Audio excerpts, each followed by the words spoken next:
నేడు RRR పై CM సమీక్ష. South part పై రేవంత్ రెడ్డి దృష్టి. కేంద్రమే నిర్మించాలంటూ రాష్ట్రం విజ్ఞప్తి. అల్లు అర్జున్ బెయిల్ పిటిషన్ పై ఇవాళ తీర్పు. మధ్యంతర బెయిల్ పై ఉన్న పుష్ప హీరో ఇప్పటికే ముగిసిన వాదన. నేడు హైదరాబాద్ లో ప్రపంచ తెలుగు మహాసభలు, HICCలో ప్రారంభ వేడుకలు. హాజరు కానున్న ఏపీ సీఎం చంద్రబాబు. ఇవాళ సావిత్రిబాయి పూలే జయంతి. విమెన్ టీచర్స్ డేగా ప్రకటన. ఉత్తర్వులు జారీ చేసిన తెలంగాణ సర్కార్. ఎమ్మిగనూరు బనవాసి గురుకులం ప్రిన్సిపాల్ పై వేటు. Librarian arrest. పోక్సో కేసు నమోదు. భక్తుల నుంచి నిలువు దోపిడీ. సింహాచలం ఉద్యోగి సస్పెన్షన్. అప్పలరాజుపై వేటేసిన ఈవో. కుంగిన బ్రిడ్జ్. వెంకటాపురం భద్రాచలం మధ్య రాకపోకలు బంద్. నిలిచిపోయిన వందలాది లారీలు.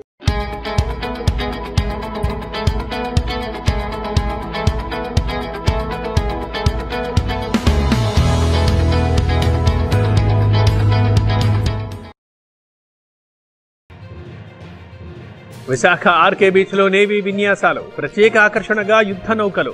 రేపు ఆపరేషనల్ డెమోకి రాబోతోన్న సీఎం. కాకినాడ జిల్లాలో 7 కుటుంబాల వెలి. ధాన్యం సొమ్ము విషయంలో గొడవ. రాజీ కుదిర్చే పనిలో అధికారులు.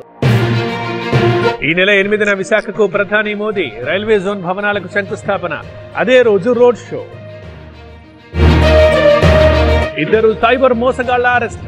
ప్రొఫెసర్ దగ్గర 75 లక్షల మోసం. 7 లక్షలు రికవరీ చేసిన బాపట్ల పోలీసులు.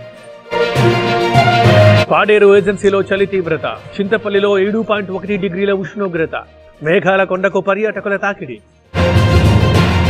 ఆపరేషన్ ఢిల్లీ చేపడుతున్న బీజేపీ. స్వయంగా రంగంలోకి ప్రధాని మోదీ. నేడు పలు అభివృద్ధి కార్యక్రమాలకు హాజరు. కర్ణాటకలో బస్సు ఛార్జీలు పెంపు. 15% పెంచేందుకు కేబినెట్ ఆమోదం. ఈ నెల 5 నుంచి అమలు. ఢిల్లీలో రిపబ్లిక్ డే రిహార్సల్స్. ఆకట్టుకున్న పెరేడ్. గణతంత్ర దినోత్సవానికి సమాయత్తం. రేపు రాజమండ్రిలో game changer event.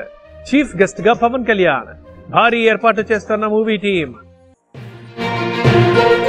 Sydney Rohit దూరం. బుమ్రాకి కెప్టెన్సీ పగ్గాలు. 81 పరుగులకే 4 వికెట్లు పోయిన టీం ఇండియా.